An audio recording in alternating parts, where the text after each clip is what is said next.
তেল একদম সাদা, দেখুন পুরো একদম সুন্দর। এই যে তেল, এটা ভাজবো হচ্ছে এই যে বেগুনটা কেটে নিয়েছি, একটা বেগুন আর এই যে পেঁয়াজ কুচোনো আর কাঁচা লঙ্কার কুচিটা তেলে ভাজতে দিয়ে দিয়েছি।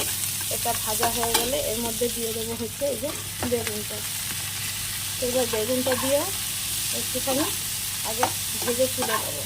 তো এইটা দিয়ে গরম গরম ভাত খেতে মানে দারুণ লাগে। কোনো বাটা বা এই তেল পাতুরি হলে সত্যি গরম গরম ভাত একদম জমে যায়। বেগুন এগুলো সব ভাজা হয়ে গেছে, আর এইগুলোকেও আমি একদম টুকরো টুকরো করে কেটে নিচ্ছি, নাহলে পরে আর কাটা যাবে না, বড় বড় সাইজ।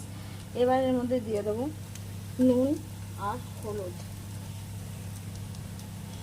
আর দিয়ে দেবো লঙ্কার গুঁড়ো। এটা একটু ঝাল ঝাল হলেই ভালো লাগবে খেতে। এই যে মাছের তেল পাতুরিটা করে নামিয়ে নিতে একদম শুকনো ঝরঝরে হয়ে গেছে।